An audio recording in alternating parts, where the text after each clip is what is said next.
Okay, so hello everyone, and welcome to our webinar on detecting threats in real time, a deep dive into defensive stack strategy. I'm Nandini Bharadwaj, the operating officer at CWL and your host for today's session.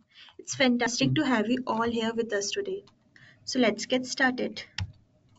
So before we begin, I would like to introduce CWL. We are CyberWarFare Labs, a global infosec company shaping the future of cybersecurity learning. With a presence across the UK, US, and India. Our mission is simple: make cybersecurity practical and accessible. We do this through our powerful division that is Niche Cybersecurity Range Labs. It contains of real world hands-on cyber exercises. Number second is Infinity Learning Platform, a continuous learning hub built for modern cyber pros. Additionally, CWL provides customized on-site training for organization and accepts bulk order for corporate upscaling. For inquiries or for more detail, feel free to reach out us at support@cyberwarfare.live. So thank you for being part of this webinar and we'll look forward for your continuous participation. And from here, without further ado, I would like the speaker to take over and let him introduce himself. So let's get started and over to you. Hey everyone, welcome to today's session on detecting threats in real time, a deep dive into defensive stack strategies. I am Ayush, currently working as a security intern at CyberWarFare Lab. So this will be the agenda of today's webinar. Here's what we will cover today. We will start with a basic introduction to what threats are and why real-time detection is important.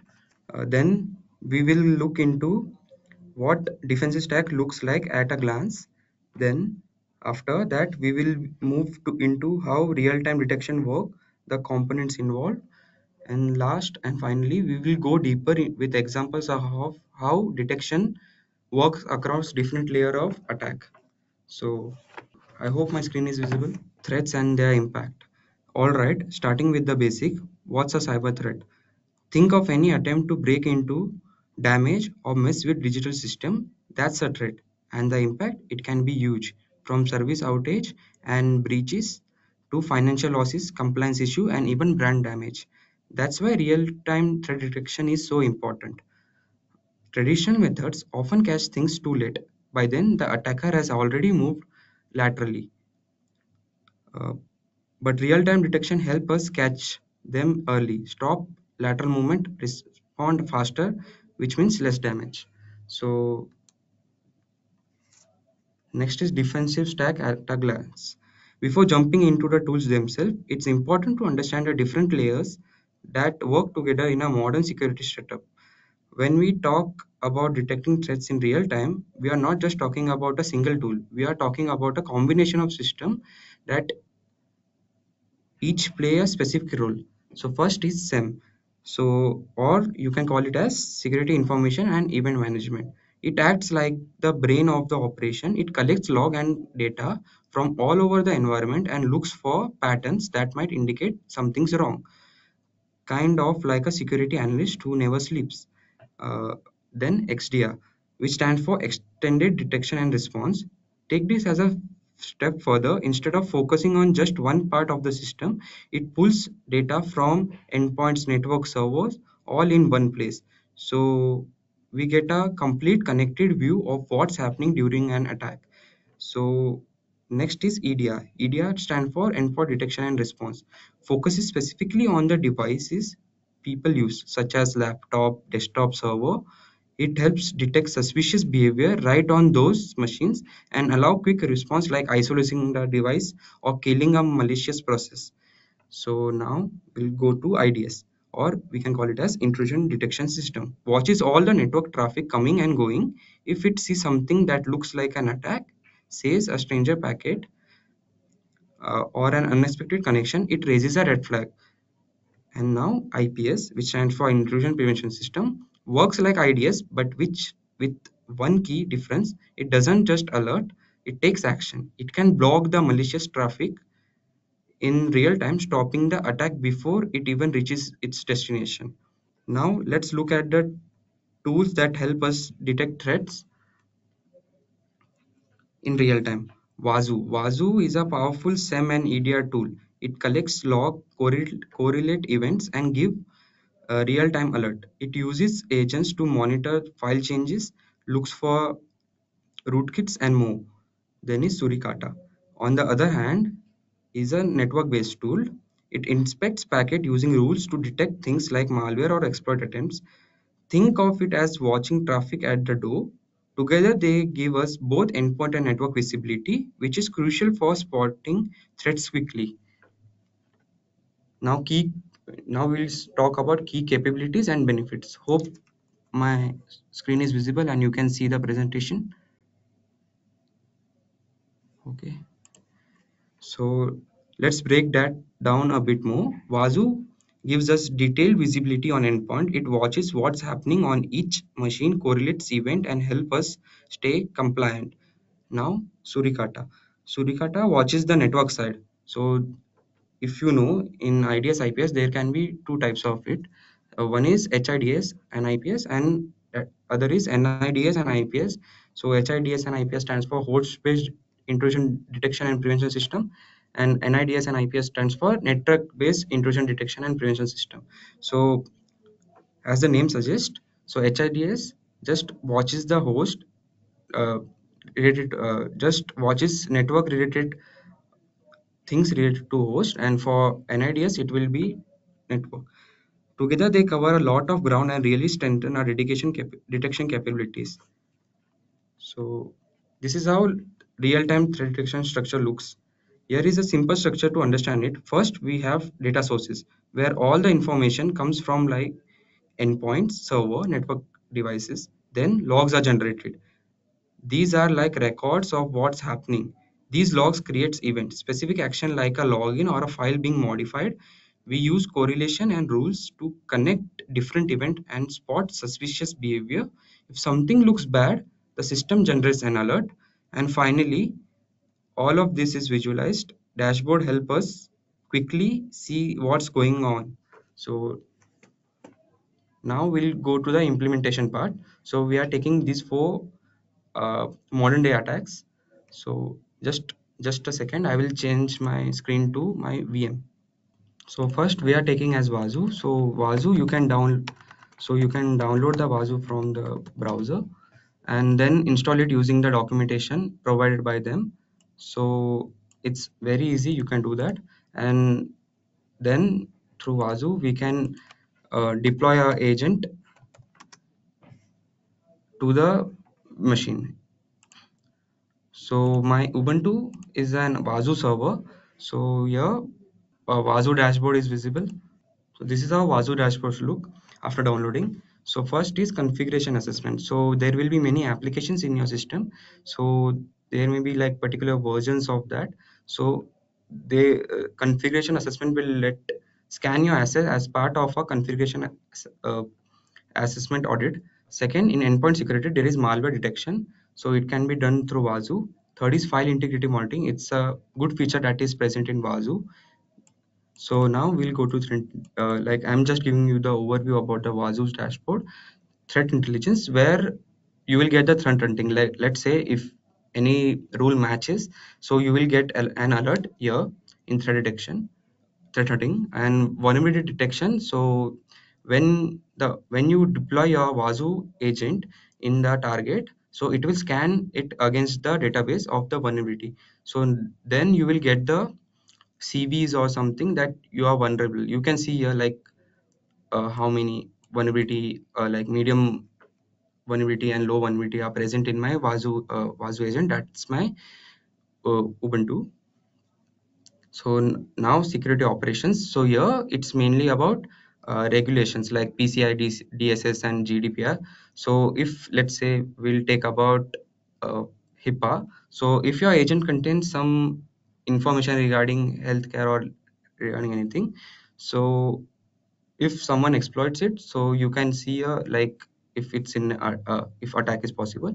For this session we will not talk about the cloud security, so I will show you first how an agent is deployed. So here you can see deployment new agent. Just click here. So depending upon your architecture or operating system, you can choose it. So mine is Ubuntu, so you can so I will be taking Debian AMD64. This is my address, like server's address. You can assign the name of the agent, and then you can take default naming for the group. Now just you have to copy this command and run over your agent. This is how you can deploy agent in your Ubuntu, or this is how you can deploy your agents. So now my agents are not active. Let me check. Check. So anyhow, we have taken pre-corrected log. Now there is one technical issue, so I will be explaining you about it. Just a second. So now I will be showing you my uh, Ubuntu server, where I have created a attack scenario and how we will detect it. So just a second. Just a second. Hope my Kali Linux is visible. So first we'll start with, just as I have mentioned in my presentation, we'll talk about exploiting access mechanism, SSH brute force, and unauthorized SMB access. So in SSH brute force, attackers attempt many username and password combination to gain unauthorized access to remote system via SSH.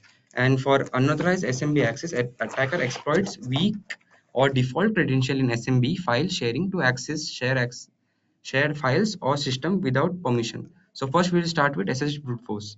So first what I have done here, hope my screen is visible. Just a sec, I will just take a confirmation. My screen is visible. Okay. So first what I have done, I have created one password file, password.txt, and have added few passwords, uh, let's say for brute forcing. Then I have installed Hydra that will be used for brute forcing protocols like SSH, FTP, and other protocols. So here you can see I have downloaded those things now.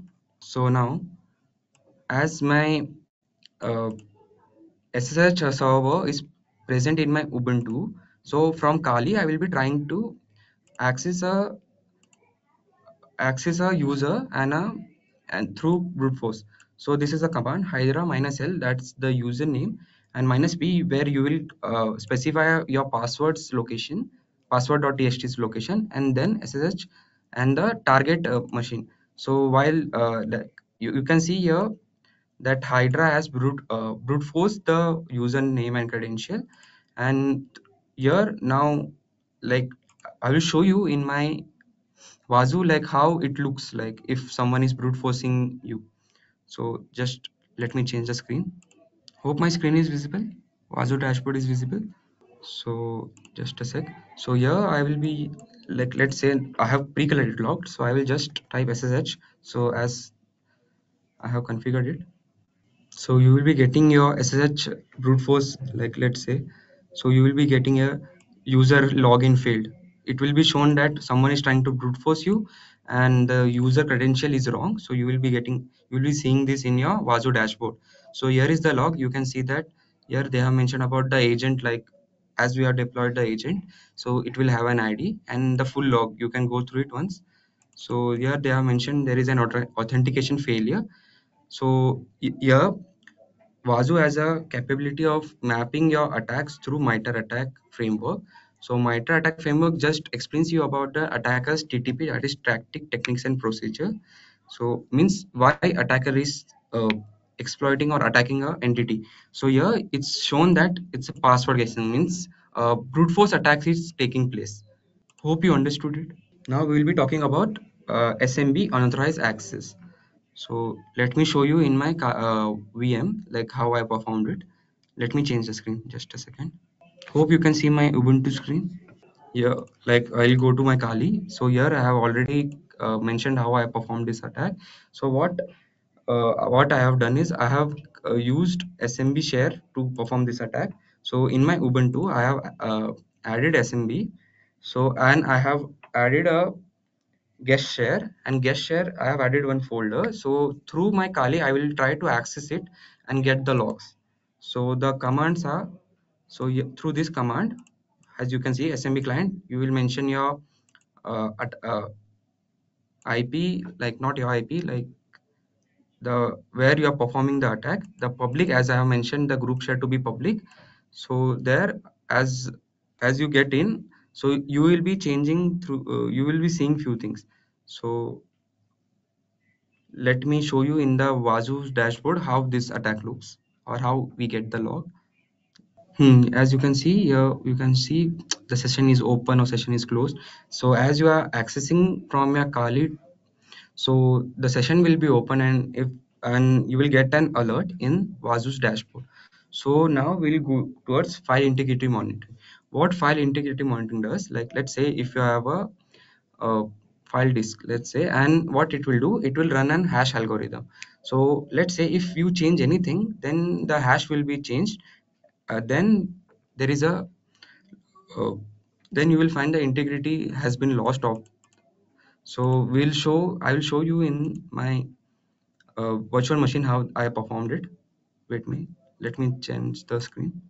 So for file integrity monitoring, what I have done, I took an SSH and I accessed my Ubuntu to perform a FIM. After that, I just went to etc folder. Why etc? Because Wazoo agent defaultly monitors all the essential folders and files in your system. Let's say etc variable, executable, and binary files. So what I have done is I have made one directory, webinar test folder, and inside that I have just added one file which is empty, named webinar test file. So has like lit before this before I was performing this attack, the hash would be a different thing. Now as I have added few things uh, in the environment of my target, so the hash will be changed, and you can see the log in the dashboard. Let me change the screen and I will show you the log. So here, like has the like let's as the integrity has been changed, we'll find one, you will get an alert like this, file added. So as I have added the file, so here you can see the integrity checksum has changed. As you have added one folder and file, the integrity of that file disk has been changed, and you can see the you can see the log, like what exactly that has been changed. Like before, like let's say the disk has been run through SSH256 algorithm, and after it changes you can see the change, and that's why you're getting alert in Wazoo's dashboard. You can see that file has been added here, see. So yeah, so after that we'll go to process and execution monitoring. Wait a sec, I will just change my screen. Hope my Kali screen, Kali VM's Kali is visible. Is my Kali visible? Okay. So what I have done here is I have taken this example Wazoo's documentation to show how Wazoo detects and how detects any process. So first, this is an shell shock attack. So I will talk about shell shock. It's a vulnerability that affects certain version of bash shell that is present in your Linux environment. What it allows is it allows attacker to execute arbitrary command on a server system by injecting malicious code into the environment variable, which the system interprets as a legitimate function. So as I have taken this command, I will explain you a bit. So what this command does is, this command tries to exploit a vulnerability in a system to execute a harmful instruction remotely. It sends a request to a server with code in the user agent field, as you can see here, user agent field, tricking the command that reveals sensitive information about the system, such as the list of user account. So it will automatically run, you will get this output. Now we'll go to our Wazoo's dashboard and we'll see, so like how this log is shown. I will just change my screen. So here you will be finding, like you will get a log named cell shock attack took place. So then you can view the log, but now as of now I am not getting it. So at last we'll go to network level alert with Suricata. So as I have mentioned earlier that Suricata is an NIDS. I will show you like how it's in default, it's an IDS, like when you download it. Like I will show you how you can change the configuration and make it an IPS. So let me change the screen. So here, so first I will show you my Ubuntu where I have my Suricata. So after downloading Suricata, you should be going towards this path, and after that just use any viewer. Now I'm using Nano, so you will be using viewing suricata.yaml file. Here you have to just mention about your home network. As of now I'm not using it for a network, I'm using it for my particular agent, Ubuntu agent. So here, and you have to first, this will be commented and this will be uncommented. You have to just reverse it. Second, you have to check is AF packet, that will be used to capture packets coming towards your agent. So here you have to mention your interface. Just change the interface. Like in my Ubuntu it's ENS33, I have done that. And next you have to check is the rule path, like where you have created your local rules, you have to mention that part. So here, as I have mentioned, this is my rule path. And for changing it into an IPS, you have to go to NFS, that is NFQ. So here what you have to do is, this will be commented, you just have to uncomment it and just save it and restart your Suricata. After that you have to run this command. I will explain you this command. Just so what first command does is, it tells that all the input traffic, it should be going towards the NF queue number 0. So the second command tells that the output, what all the output traffic, it even that should be towards the queue and the number will be 0. And this command explains that any traffic being forwarded through this system should also go to NFQ. So NFQ is used for IPS, and it is used like different to IDS and IPS uses NFQ, such as Suricata. Even Suricata is using it. Even Snort uses it. So now you can use this as a IDS as well as IPS. Now I'll be performing port scanning. So I will show you like how IDS works, and then you can change the configuration to not alert as drop, and you will get the alert in your Suricata, in your Vasu. So here I have just started and I use Nmap for network discovery, and this is the output. And I will show you like in my Vasu dashboard, like how the log looks. And here you can see the logs, like when Vasu when ports can take place. So I will show you where you can like how you can change the local rules. Just a sec. So in my Ubuntu, as I have my